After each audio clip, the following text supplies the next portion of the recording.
Oh, and here's another video about where I talk about stuff again. And once again, I'm going to talk about Bitcoin and crypto.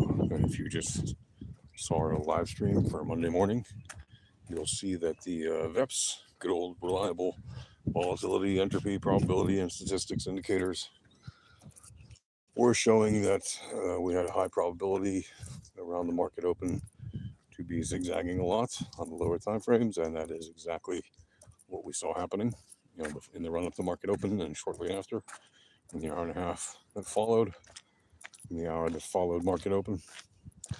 Not a surprise at all. I still expect this week to be a great week for people who are in the market, who know how to trade the VEPS, and who know how to take advantage of the opportunities of occurrence that are happening, and to be in good positions, taking profits this week before the vacationers come back from holiday and inject more liquidity into the market starting next week after Labor Day, when folks typically get back to work.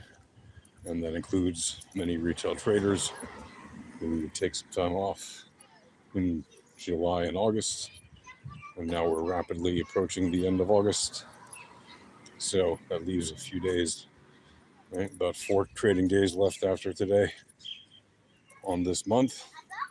Of course, the crypto markets trade 24/7, so they'll be open on the weekend too, as always. And, so we'll see the end of month on Saturday, and then a new monthly on Sunday. And when the market gets back to action, whenever that'll be, I guess on Tuesday or something.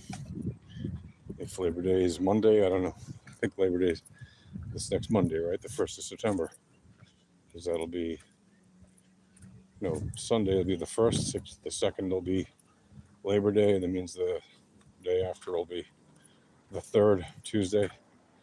So I guess next week on Monday, traditional markets will be closed, meaning we'll have an extended holiday weekend. And that means that the 3rd of September,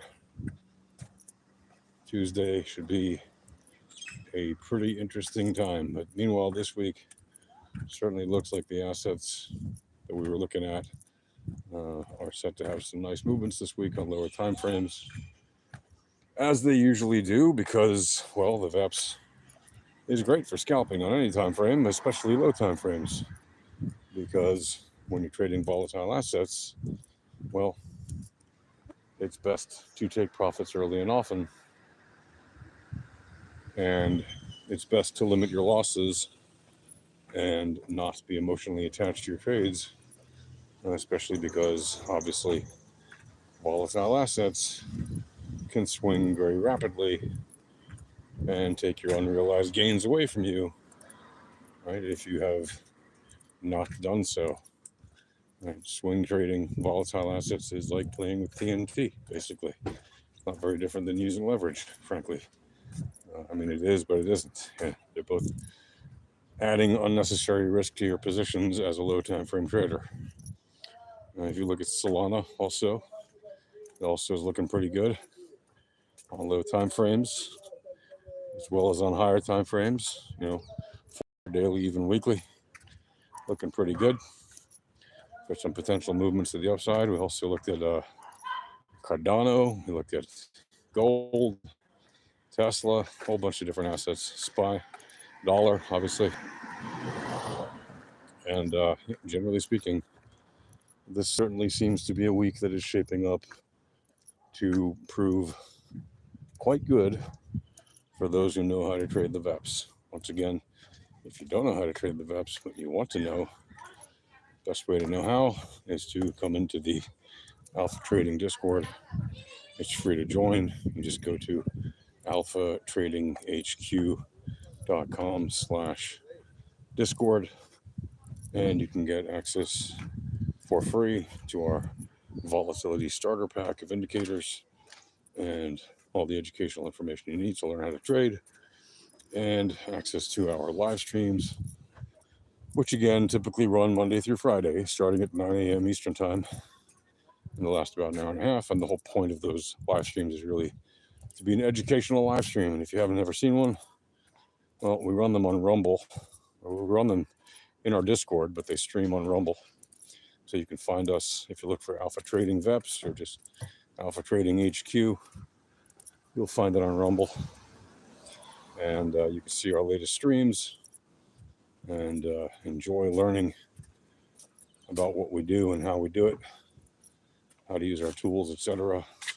Why we trade probabilities and statistics rather than, the silly nonsense of lagging information. Right? Why do we trade the relevant probabilities and statistics, not based on price, but based on the mean of returns, the returns themselves, standard deviation of returns, the entropy, all these different things we use. Right? There's a reason we use normal distribution bands. There's a reason we use Laplace distributions, because those are the distribution models that tend to work the best when trading low time frames, for the very simple reason that the HFT firms that run the markets use those same distribution models. Do they use other ones? Yes. Do they tend to use normal and Laplace the most? Very apparently, yes, also. And that's why we use those the most. All right, that's it for now. Happy trading. See you in the next one. Cheers.